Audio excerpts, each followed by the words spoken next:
Bonjour, assalamu alaikum, bienvenue sur ma chaîne.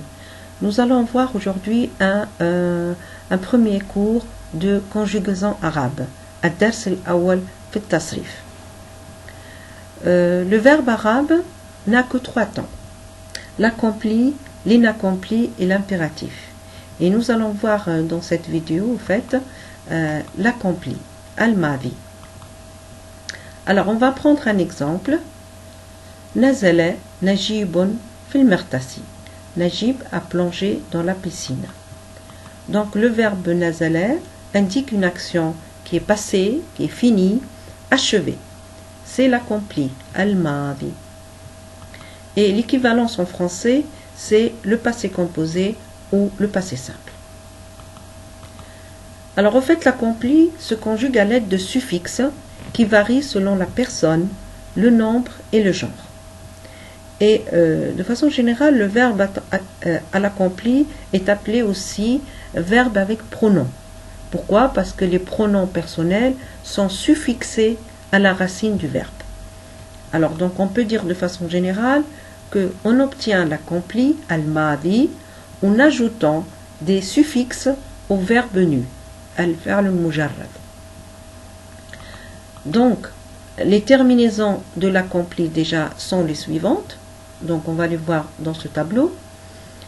Au niveau du singulier, donc la première personne, la première terminaison donc la première personne, c'est tout.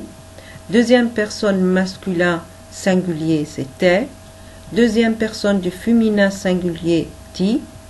Troisième personne du masculin, il n'a pas de terminaison. En fait, ici, on a la forme la plus simple du verbe au niveau de la troisième personne du masculin. Et cette forme, elle permet au fait de nommer le verbe. Donc, on dit, par exemple, on va conjuguer le verbe dhahaba, kharaja, etc. On poursuit. Alors, toujours dans le singulier, troisième personne du féminin, te. On passe au duel.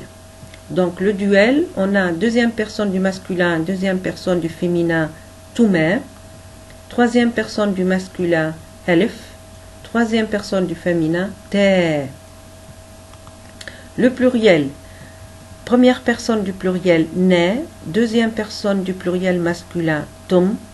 Deuxième personne du féminin pluriel, tonna.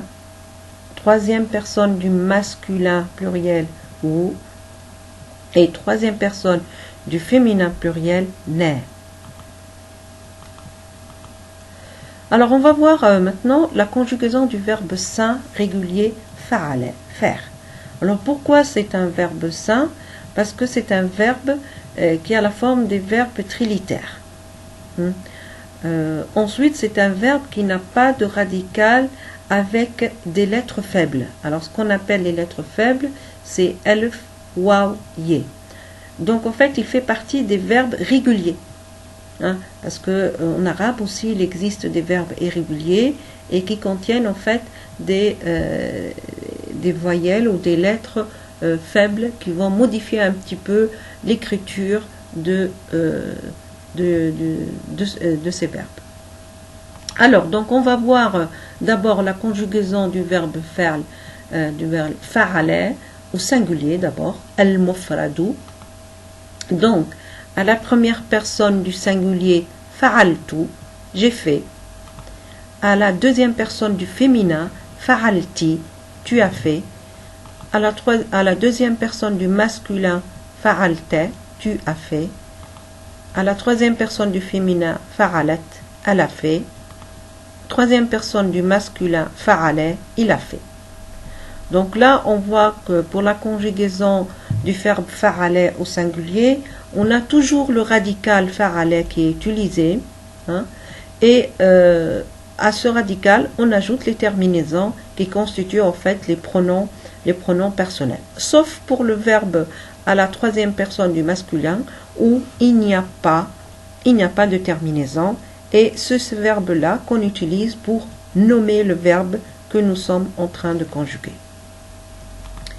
Alors, pour le duel, al-muthanna, donc deuxième personne du féminin et masculin, fa'altuma, vous avez fait. Deuxième personne du masculin, fa'ala, ils ont fait. Troisième personne du féminin, fa'alata, elles ont fait. Donc même remarque que pour le tableau précédent. Donc chaque fois, on n'avait pas besoin de rajouter un pronom devant le verbe, puisque la terminaison qui est annexée au verbe remplace le pronom, tout simplement. Le pluriel, al-jama. Première personne donc du pluriel, fa'alna. Deuxième personne du pluriel masculin, fa'altum, vous avez fait.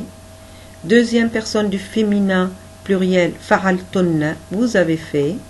Troisième personne du féminin pluriel, fa'alna, elles ont fait. Et enfin, troisième personne du masculin pluriel, fa'alu, ils ont fait. Donc, même remarque pour les tableaux précédents. Donc là, on voit toujours le radical qui existe, la racine du verbe, et on rajoute chaque fois la terminaison qui constitue le pronom annexé au verbe. Donc, on peut résumer en disant que le radical fa'ala est présent dans toutes les conjugaisons, seule la terminaison change. Le pronom du verbe est implicite et on le comprend d'après la terminaison, et donc on n'a pas besoin d'ajouter un pronom supplémentaire. Alors, on va voir deux exemples. Le premier, kharajna min al-madrasati. Nous sommes sortis de l'école. Donc ici, il s'agit donc du verbe kharaja qui est conjugué à la première personne du pluriel. On l'a compris grâce à la terminaison qui a été ajoutée au verbe et qui nous permet de comprendre qu'il s'agit donc d'un verbe au pluriel. Voilà, et donc on n'avait pas besoin d'ajouter un pronom pour comprendre la conjugaison de ce verbe. Nous sommes sortis de l'école. Deuxième exemple, Dhahaba Ahmadu ila souqi. Ahmed est allé au marché. Donc là, il s'agit du verbe dhahaba. Il est conjugué à la troisième personne du singulier. On voit qu'il n'y a pas de terminaison annexée au verbe, puisque c'est la forme simple du verbe à l'accompli. Alors, on va passer maintenant à la forme négative de l'accompli, an-nafyu. Su'adun ma dhahabat ila al-madrasati. Su'ad n'est pas allé à l'école. Dakhala Aliyun wa ma kharaja. Ali est entré et il n'est pas sorti. Ma katabtu kalimatan wahida li'anni ma fahamtu ad-darsa. Je n'ai pas écrit un mot car je n'ai pas compris la leçon. Donc dans ces trois phrases, nous avons la forme négative de l'accompli. Alors comment on obtient cette forme? En ajoutant tout simplement l'adverbe mais devant le verbe. Donc on peut le faire soit au milieu de la phrase, comme la première, Su'adun ma dhahabat, ou bien on peut le faire aussi au début de phrase, mais toujours devant le verbe. Donc on peut dire qu'on obtient la forme négative de l'accompli en faisant précéder le verbe de la particule négative mais, qui veut dire ne pas en français. On passe à la forme interrogative.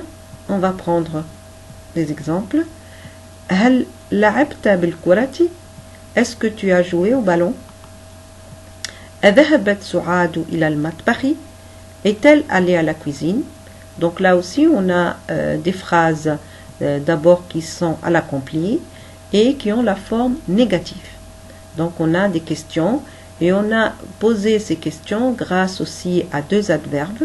L'adverbe hal, qui est placé donc en début de phrase, et l'adverbe est, qui est également utilisé pour poser une question.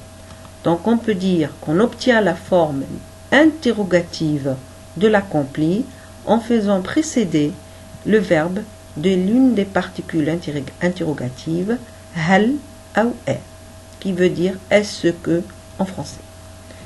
Voilà, donc nous sommes arrivés à la fin de cette vidéo. Donc si vous avez aimé, n'oubliez pas de liker ou de vous abonner. Merci, au revoir, assalamu alaikum.